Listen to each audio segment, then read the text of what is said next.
Welcome to the Dr. Leadership Show, where we take a look at how you approach your work and personal life and how we can make the most out of both of them. A weekly get-together where we get real about self-improvement and development as we all make this not-so-easy journey through life. Our discussions will cover ideas and concepts from how to grow your career to how to lead your family towards prosperity and happiness. We don't pretend to know it all, and the doctor is the first to be vulnerable, discussing his own weaknesses, both past and present. This is about growing together and having some fun while we discuss what is happening in the crazy world we live in and how to make the most of it. Let's strive for awesome together. Let's get after it. Good day, everybody. Welcome to the Dr. Leadership Podcast. Hope you're having an awesome day. Hope you're having an awesome week. Hope you're fired up. We're going to have a good conversation today, I think, and I hope you enjoyed last week's episode. Got some real good positive feedback from a number of people that were on the trip with me, but we talked about recognition and humility last week and how to kind of the skill sets to receive recognition, but also the importance of how to appropriately recognize people around you, not just in work, but in life, and how to recognize people. And I hope you enjoyed it. Lots of people had early access at it because they went out to www.drleadershipresults.com, clicked on subscribe, added their little information in there, and for $5 a month, you get early access. You also get great access to interviews from the Leadership Lounge.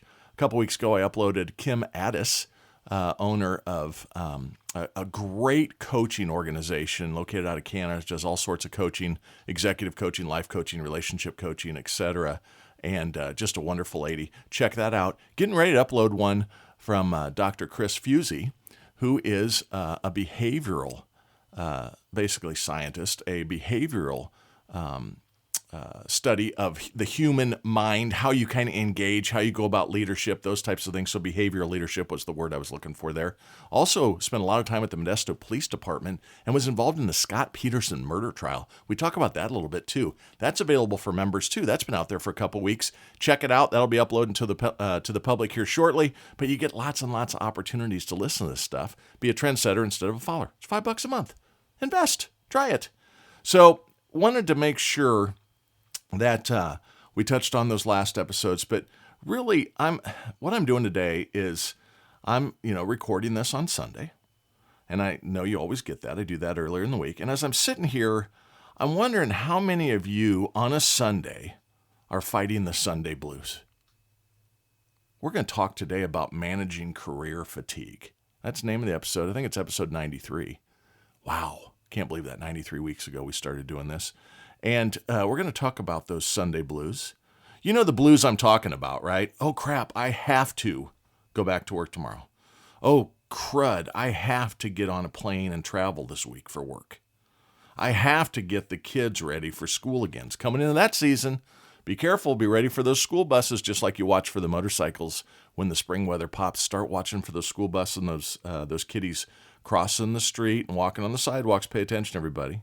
But I have to get the kids ready for school, maybe some parents are saying. I have to handle that customer issue. And the list goes on and on and on. What you need to do here is a simple thing. I'm guilty of this too, right? Sunday night, my wife and I look at each other and go, okay, we gotta get up. It's time to go. And we're starting from a down spot. It's everyone's psyche. Trust me, I get it. But you have to take that I have to mindset and turn it into, I get to. Not my invention, this concept. I don't even know who invented change your mindset from I have to I get to. But it really, really does have a substantial effect on you.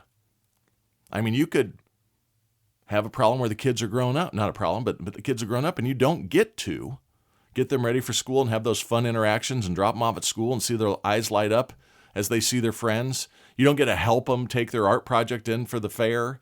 You don't get to go to their sporting events. It used to be, oh God, we got another game Friday night. I have to go watch the kids. Wish I could sit home and relax. Now you're able to sit home and relax. I bet you wish you got to go and watch the kids play. My mother's 95 years old. She had in a month, she had a fall last night. Just talked to her. Gave herself a black eye, 3 o'clock in the morning, didn't use her walker, over to the bathroom, dinged her eye, hurt her back, hurt her hip. Me and my siblings are all talking about, okay, what's the next step here? She's 95. I didn't have to, or I didn't I didn't think of it. I have to talk to my mom today. After that conversation, I thought, how many times more do I get to talk to my mother? Not wishing anything on her. She misses Dad. She's 95. The car's breaking down, right? The wheels are starting to come off a little bit, and it's sad to watch because our parents and our loved ones are stoic figures to us. But I've got to change and keep that attitude of how many more times am I fortunate enough to get to talk to my mom? Maybe you feel like I have to call my mom or dad too and catch up. Maybe you should think how fortunate you are. They're still here, the opportunity to talk to them, the loved ones. I had a good friend lose his mother last week. I bet he would look at that scene very differently right now. 6 months ago, he thought, I have to go to Europe to visit my mother. Today, he wishes he would get to go visit his mother again. So you got to take this mindset and you got to get it set right, right? Let's give a couple of examples on how small mindset changes can enlighten your life with joy versus anguish or angst. Man, leads me into today's topic. So, majority of people really struggle with managing this mindset, and particularly how to manage your mindset late in your career, right? It's one thing to hop up and think good thoughts on a Monday when you're brand new to your career. You're excited. You got all this growth in front of you. I'm gonna lead this company someday, right? You're raring to go.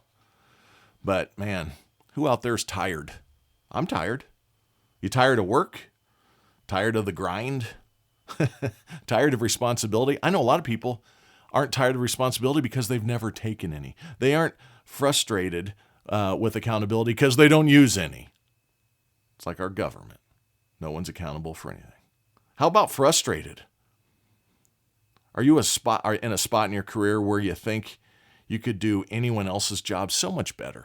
I don't know why she does it like that. I wouldn't do it like that. I would do it like this. Does the company disappoint you maybe that you work for? Leadership doesn't know what they are doing. That's probably going through our heads every once in a while, right? Does that go through your mind? I've said it mentally. I've even said that part out loud, inappropriately at meetings at times. Maybe it is simply motivation you're overlooking. I don't know.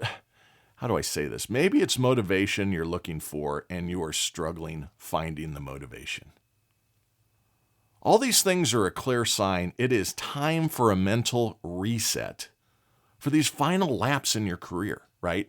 So it might be that you're 40 and facing, it might be you're 30. I'm going to be 57. I get up some days and go, okay, how am I going to be inspiring today? Let's talk about finding inspiration to engage perspiration, to drive motivation to reach your final destination or your desired destination.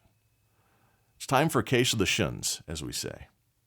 Life is hard, get over it, right? I mean, you just got to face it, man. It ain't easy. Lean into that part of life. Problems are coming your way. Be prepared, plan, take action. This world is suddenly full of weak people who think life is supposed to come to you on a silver platter. Guess what, Skippy? You're in for a really rude awakening. Any of you that think that silver platter is how this thing's going to come at you, maybe you were, I don't know, maybe you're a trust fund baby. Maybe you had wealthy grandparents that have left something to you. Maybe you had wealthy parents and you've unfortunately left them and it's all there right in front of you. That's financially satisfying, I'm sure. Doesn't change the fact that you're going to face anguish and challenges. Health, money doesn't buy health. Money doesn't buy happiness. Many times money takes people further away from happiness because they suddenly feel that they have all the answers, that they're more important than other people in the room. Their opinion matters more because I have more money in the bank. Life's hard, man. It ain't coming at you in a silver platter. We all need to find ways to fight through this mental fatigue and drive ourselves to keep getting after it. That's what this is all about. That's why I do the podcast. Self-motivation. If I talk about it, if I lay it out in front of people, then I've got to act that part, right? I've got to walk the talk. Everybody's raring to go, but not many can go for raring. I've said it lots of times before. I'll say it lots of times again. It's easy to talk this good game, but what are you really doing in life in all aspects to get after it, to face hardships, to climb the hill, to go over the hill again, to engage, to take on something difficult, to handle confrontation? Remember, call it carefrontation. Care for yourself or care for those that you're confronting to help you get through it. It's all a mindset. Here's a couple of ideas to help the older demographic and the younger demographic, because you can have a funky Sunday if you're 30 or if you're 70. So this is for everybody. First of all, the idea I like is, I just said it a minute ago, I lay myself out there on this show to talk about things that maybe pass through your mind, but let's give 30 minutes on something once a week is what I'm trying to do here. And remember, I've screwed up everything I've talked about in some manner. I'm not some high on myself guy that's standing up on the rock giving the sermon here that this is how you should be. Look at me. No, man, I'm a battered and bruised individual. It's called experience. One of the things I would recommend to all of you when you're trying to self-motivate is find someone to mentor with. If you're an older individual and you're starting to have these blues, find a young person. Get that young people energy that you're fighting to not have right now. Late career fatigue. Find somebody with that young person energy. That way you're like sucking off of it. It's like drafting a NASCAR, right? You can go a little easier off of the energy of the car in front of you. If you surround yourself with these people, you're going to do better. Energy and mojo creates more energy.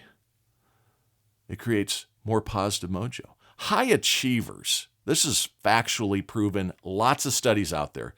High achievers surround themselves with other high achievers or high potential people. If you surround yourself with lackadaisical knuckleheads, those type of people, you will lower yourself to that level. I've had this conversation with my kids multiple times. When you'd get on them about something like, say, you're not doing all you can. Well, I'm better than Susie. Yeah, well, Susie's got a drug problem and lives in the trailer court and trying to figure out how to make rent. Nothing wrong with starting there in life. But that isn't who you want to grade yourself against in life. Grade yourself against the A++. Grade yourself against the all-stars. Grade yourself against those that are better than you, not worse than you. Remember, people that are less than you are going to give all the criticism. People that are rock stars don't criticize others.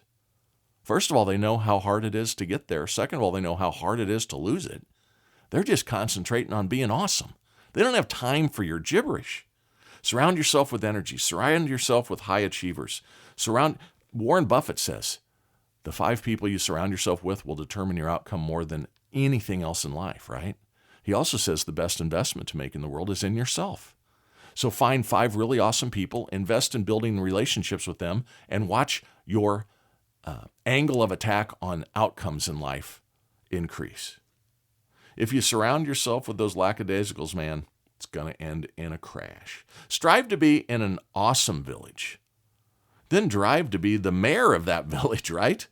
Be the Pied Piper. Be a trendsetter, not a follower. Be a leader. Don't be the Eeyore of your life circles. Winnie the Pooh. There was a donkey called Eeyore, and he was Mr. Eeyore. He was just a Mr. Downer. Don't be an Eeyore in life. Be self-inspired and surround yourself with those that inspire you, and things are going to go good. Get in the club of awesome. Don't be in the club of bleh. It's just crap out there. Everyone wants to leave a legacy or be remembered by others. I think that's a natural human aspect, right? We want to be seen by others as good or as successful. Don't use Facebook and Instascam to post, naughty pictures and crap like this and stupid videos where, you're burning your eyebrows when you're lighting your grill and stuff like that to be famous. Let's find something a little more aspirational than, another set of girl bumps, boobs, and guys just being idiots out there trying to do, stupid stuff, jackass movie type material. Let's find something that really drives others. Let's leave a legacy. It's like I don't know, striving to get your jersey retired in the rafters, to use another sports analogy, right? When they raise it up to the rafters, it's like you're looking up, the whole crowd's going nuts. Ain't no quitters in the rafters, baby. There ain't no quitters. There are not underachievers in the rafters. Only superheroes. Dominating forces with one big commonality. Their attitude, man. An attitude of excellence. Determined to drive and strive. That's what it is. They all showed up to practice.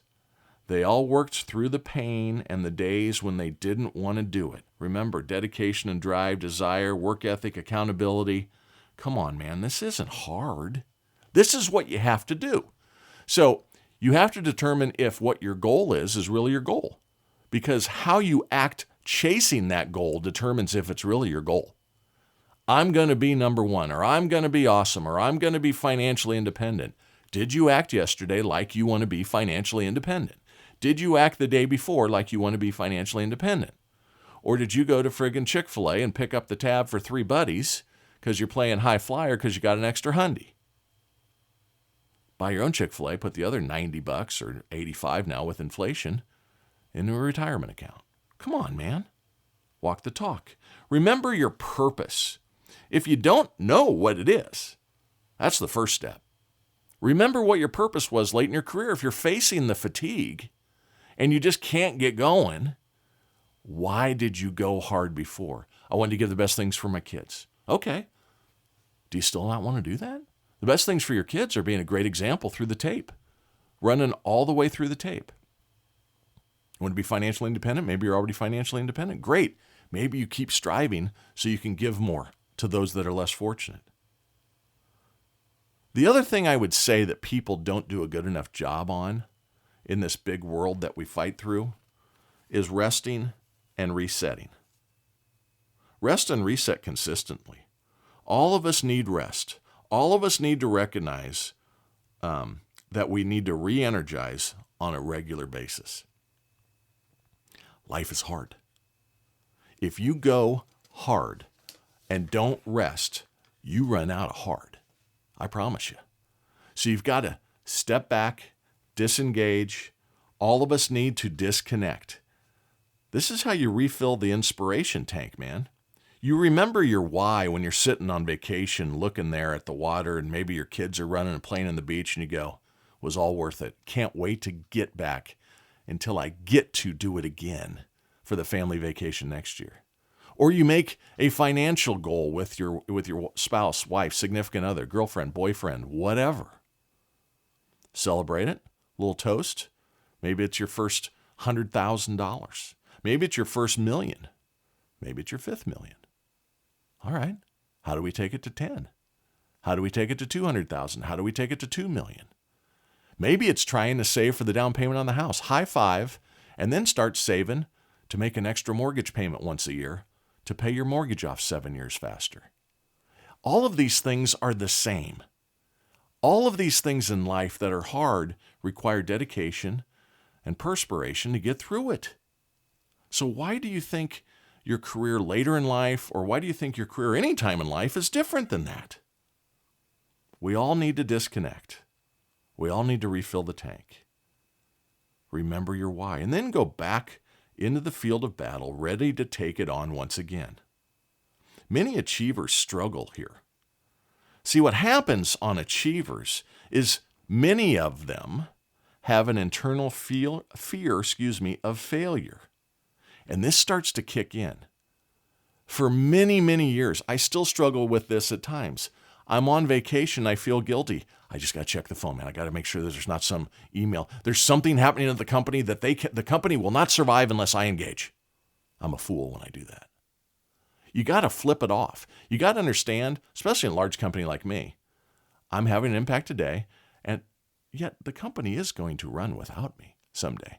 The company is running okay. Last week, 2 weeks ago now, because I'm in the next week, I was in Aruba. I'm checking emails. My wife looks at me and goes, "Stop it." That's all she needed to say. Set it down. Why am I doing this? I did only get on one call. the whole time, which was pretty good for me. I will tell you this. My wife and I went to all through Italy and Greece, beautiful cruise into Rome for extra days and everything for her 40th birthday right before COVID. And we both shut clean down. That was a wonderful time together. We came back and we kicked ass for the next 6 months because we were really motivated again. It was a rest and reset period for us. If you don't do this, that fear of failure keeps kicking in. Trust me, you will do better long term with periods of rest than if not. Health matters. Health matters. You got to take care of the mind. You got to take care of the body. Stretch, eat better, be at peace. All of this matters. And what that does is that allows you to keep working and fight off the fatigue that creeps in your mind. Everybody has to work 35, 40 years, 45 years in their life. Face it. In today's economic situation with hyperinflation and everything that has been done wrong from a policy standpoint for the last 3 years, everybody's going to have to work 2 jobs in the family. There's no stay-at-home mom that comfortably is really rocking and rolling, or a stay-at-home dad. Maybe the mom's a brain surgeon. It's very hard to not be a 2-income family these days. So we got to get our mind around it. We got to get our mindset right. Remember this. This is another thing that has always helped me. Remember that the young ones are watching. What I mean by this is this. So I used to walk into meeting rooms for a meeting, and I'd look around the room, and I'd look for the old guy or the old gal with gray hair, and I'd sit close to him so I could absorb it, because that's who I need to pay attention to. Now I walk into a meeting room, customer-facing or non-customer-facing, internal meeting, external meeting, or whatever, and I look around the room and I go, well, crap, I'm the old guy. So people are watching, right? Not because I'm something special, but because they look, just naturally, I look like I have more experience than them. I'm silver-haired. I'm losing some of it, a little overweight, can't stretch over and touch my toes like I used to, but I'm experienced. I'm knowledgeable. So the young ones are watching.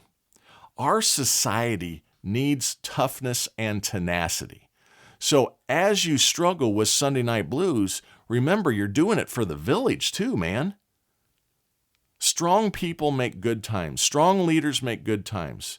Good times make weak people. Good times make weak leaders. Weak people make bad times. We are in the midst of bad times. Our society has coddled the young, has created this affinity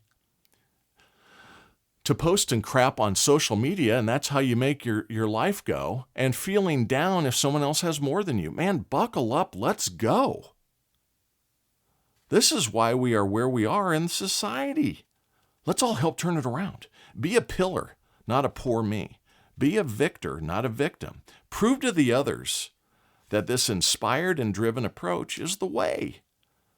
Think of it this way. Thousands of years and hundreds of generations before us worked their asses off every day for sustenance, just to survive, just for the food and water for the day to get us where we are today.